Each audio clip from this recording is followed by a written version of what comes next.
कहा, मेरा पिता हमेशा काम करता है और मुझे भी काम करना है।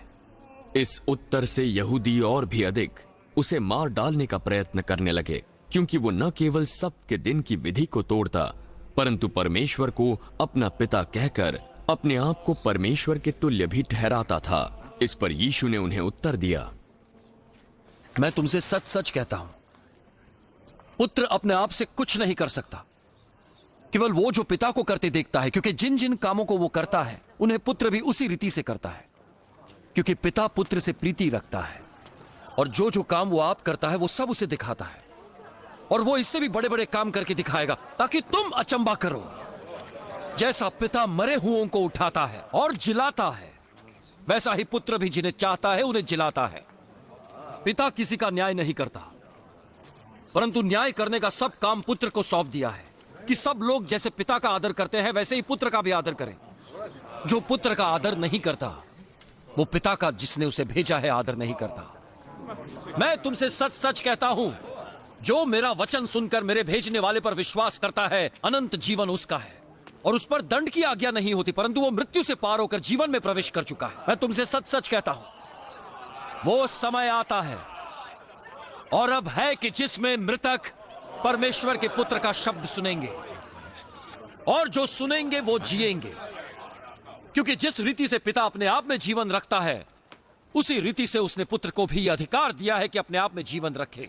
वरन उसे न्याय करने का भी अधिकार दिया है, इसलिए कि वो मनुष्य का पुत्र है। इससे अचंबा मत करो, क्योंकि वो समय आता है कि जितने कब्रों में है वे इसका शब्द सुनकर निकल आएंगे। जिन्होंने भलाई की है वो जीवन में पुनरुत्थान के लिए जी उठेंगे, और जिन्होंने बुराई की है वे दंड के पुनरुत्थान के लिए जी उठेंगे।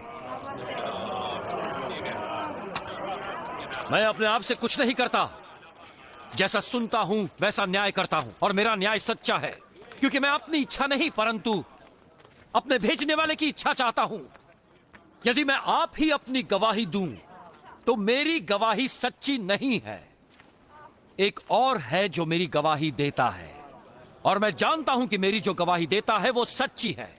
तुमने यूहन्ना से पूछवाया और उसने सच्चाई की गवाही दी है, परंतु मैं अपने विषय में मनुष्य की गवाही नहीं चाहता। तो भी मैं ये बातें इसलिए कहता हूं कि तुम्हें उद्धार मिले। वो जो जलता और चमकता हुआ दीपक था, और तुम्हें कुछ देर तक उसकी ज्योति में मगन होना अच्छा लगा, परंतु मेरे पास जो गवाही है वो यूहन्ना की गवाही से बड़ी है। अर्थात यही काम जो मैं करता हूं वो मेरे गवाह है कि पिता ने मुझे भेजा है, और पिता जिसने मुझे भेजा है उसी ने मेरी गवाही दी है। तुमने न कभी उसका शब्द सुना न उसका रूप देखा, और उसके वचन को मन में स्थिर नहीं रखते, क्योंकि जिसे उसने भेजा तुम उसका विश्वास नहीं करते। तुम पवित्र शास्त्र में ढूंढते हो, क्योंकि समझते हो कि उसमें तुम्हें अनंत जीवन मिलता है, और यही है जो मेरी गवाही देता है। फिर भी तुम जीवन पाने के लिए मेरे पास नहीं आना चाहते। मैं लोगों से प्रशंसा नहीं चाहता, पर मैं जानता हूं तुम किस रीति के हो, और तुम में परमेश्वर का प्रेम नहीं है। मैं अपने पिता के अधिकार से आया हूं, और तुम मुझे ग्रहण नहीं करते। ये क्या कह रहे हो? और जब कोई अपने नाम से आए तो उसे ग्रहण कर लेते हो।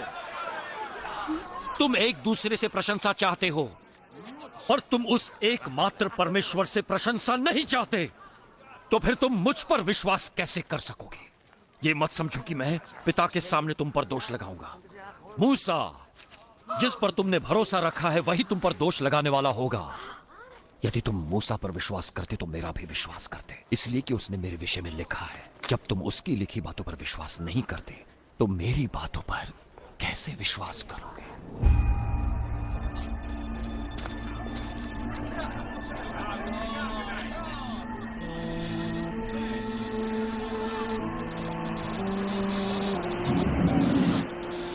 इन बातों के बाद यीशु गलील की झील अर्थात तिबिरियास की झील के पार गया।